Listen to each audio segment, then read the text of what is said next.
Whether you're looking forward to exploring Tokyo's vibrant nightlife, skiing in Hokkaido, powering up a Super Nintendo world, or immersing yourself in Japan's rich history, traveling to Japan can be an incredible experience.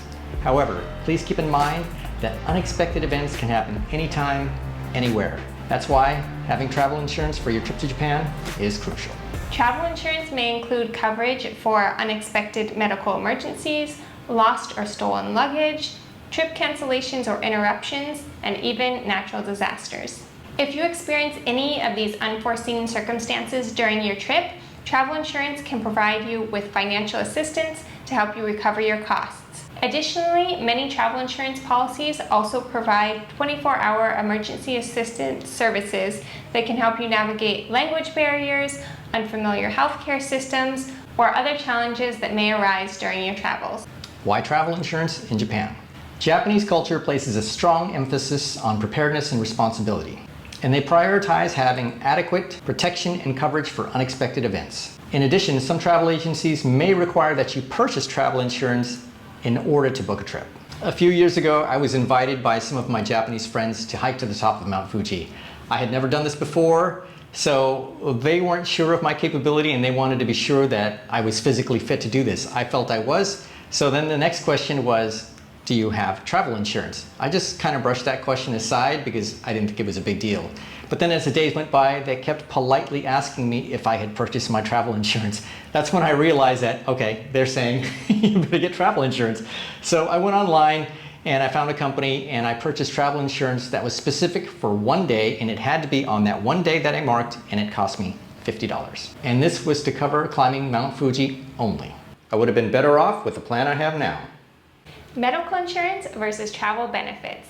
Travel insurance can be broken down into two main categories: travel medical insurance and other travel benefits. Whether you want to buy travel medical insurance will depend upon whether you already have coverage through your normal health insurance policy. So if you have health insurance in your home country, you can either check your policy or contact your insurance provider and find out if you will be covered while traveling abroad.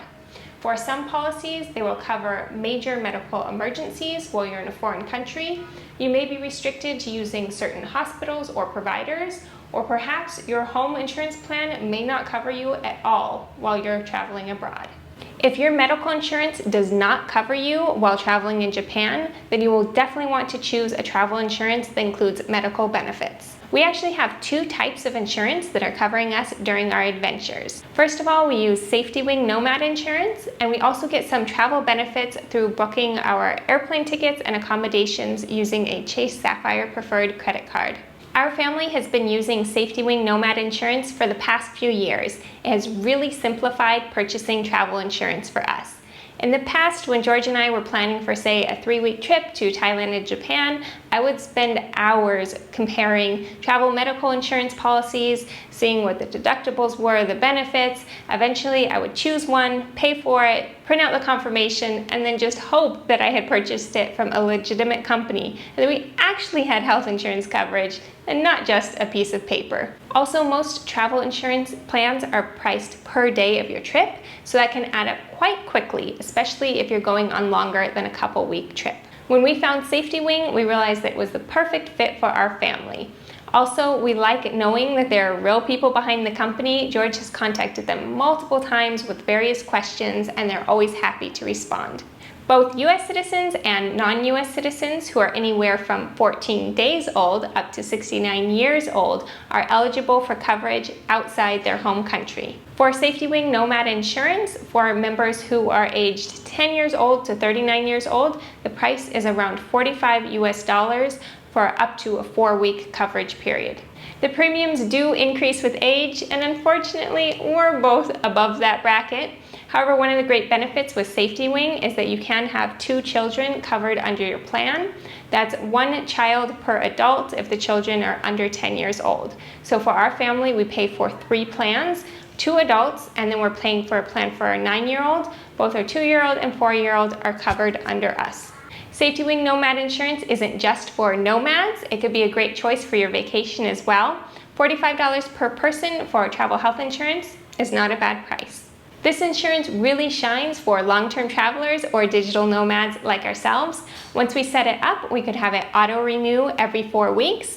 Also, we keep the same plan as we travel from country to country. We don't have to cancel and get a new plan just because we're headed to another country. It's also great that you can sign up for the plan once you're already abroad. Also, it does not require that we have a primary health insurance plan in our home country. That is a requirement for quite a few travel health insurance policies. So what is covered by SafetyWing Nomad Insurance? It covers most of the things that our family is looking for. One thing is not covered, but that's covered by our credit card, so more on that later. SafetyWing covers both medical benefits and other travel benefits. First of all, for SafetyWing medical benefits. Nomad Insurance provides coverage for unexpected illness or injury while traveling outside your home country. And it does cover medically necessary treatment for COVID-19. It does not cover pre-existing conditions, routine checkups, cancer treatment, or high-risk sports activities. In case you're wondering, recreational snow skiing and snowboarding are covered. And yes, SafetyWing does cover hiking Mount Fuji. It covers hiking up to 4,500 meters, and Mount Fuji is about 3,800 meters, so it is covered. Here's a summary of some of the main benefits of the plan.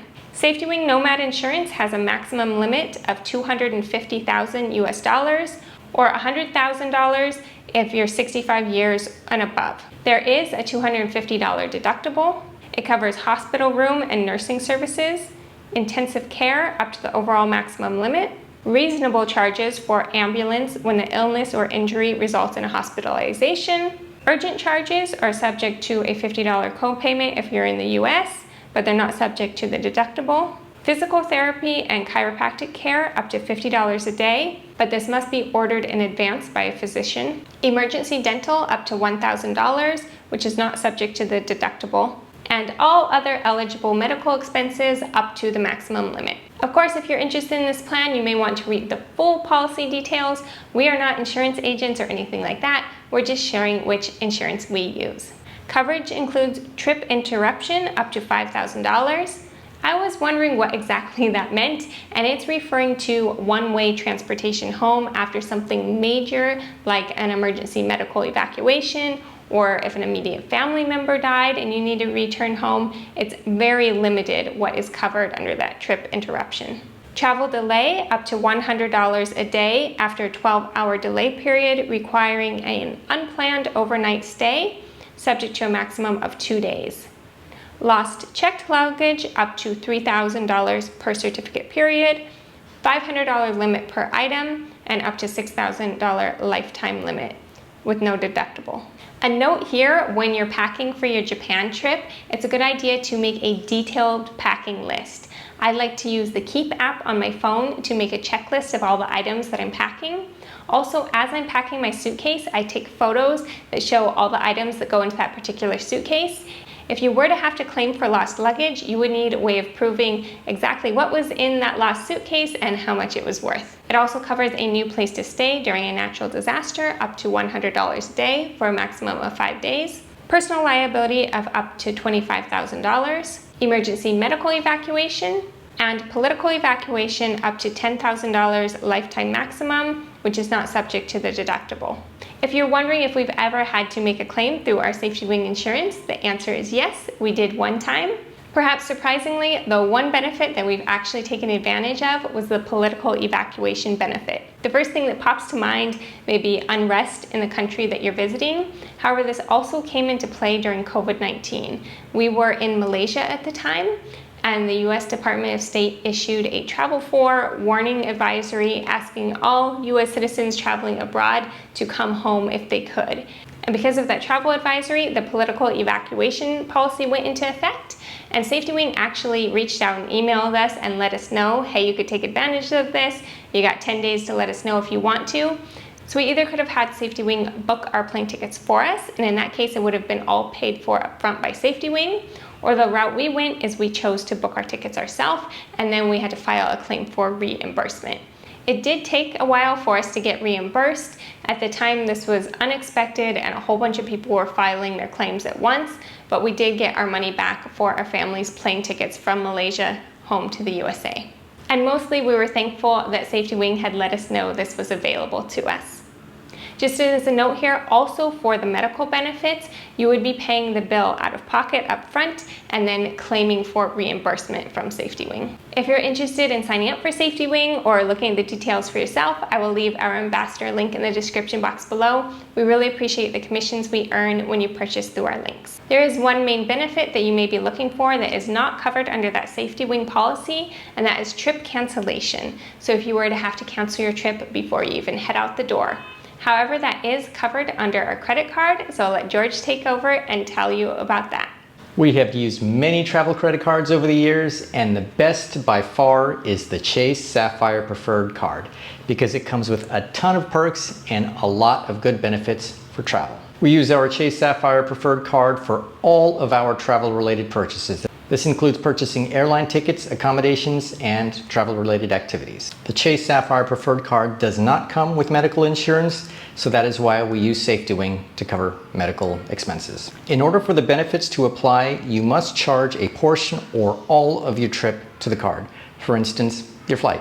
Let's now go over all of the categories related to travel. The first one is trip cancellation or interruptions. The benefit amount is up to $10,000 per person or $20,000 per trip, and a maximum of $40,000 per year. Next is trip delay coverage. It's for $500 for each purchased ticket, and it requires a delay of at least 12 hours or an overnight stay. If your luggage is delayed or misdirected for at least 6 hours, they will cover you $100 per day up to 5 days, so a maximum of $500. Lost luggage coverage, up to a maximum of $3,000 for lost or damaged luggage. Auto rental collision waiver, this one is a great one. If you decide to rent a car, what you need to do though is make sure that you decline the rental company's collision damage waiver. Then you will be covered up to the actual value of the car. Of course, specialty cars, sports cars, are not covered. And the last one is travel accident coverage. Hopefully this will never happen. This covers loss of life, loss of limb, dismemberment. There are a ton of other benefits associated with the Chase Sapphire Preferred card. The main one is when you sign up, there is a bonus of 60,000 points that you can earn if you spend $4,000 within the first 3 months. I highly recommend you do that because with 60,000 miles, that's enough for a one-way ticket from Los Angeles to Japan. Or if you earn up to 80,000 miles, that would be enough for a round-trip ticket from multiple airports within California to Japan. The way the point system works is every single dollar that you spend, you earn 1 point. And there are bonus categories such as travel and dining where you earn 2 times. So let's say you spend $500 on your trip, you will earn 1,000 points. And they have promotions all throughout the year, which can help you accumulate a ton of miles pretty quickly. Over the past year, we have earned over 200,000 miles just by spending all of our travel-related expenses and in general, using our card to make any purchase that we can with it. And there's even more perks such as purchase protection and an extended warranty on items that you purchase. This is great for electronics. However, let's leave that for a separate video as that's going off track. The only downside of the card is it comes with a $95 annual fee. However, I think the benefits far exceed that cost. And with any credit card, just make sure you pay off your balance every month so you don't incur any ridiculous interest charges. If you are interested in signing up for the Chase Sapphire Preferred card, I will leave a referral link in the description below. I may earn some points if you register through my link. We hope you found this information useful and that it will help you make the right decision for you, whether or not you need to purchase any additional insurance or if you're good to go. This video is just part of a series that we've been doing on travel tips for visiting Japan. Next, you might want to watch our guide to buying and using a Japan Rail Pass, or a video on how to ship your luggage with Koroneko. We also have some clever hacks for visiting Super Nintendo World Japan. Our family is traveling long term, so come along for more tips on traveling with kids.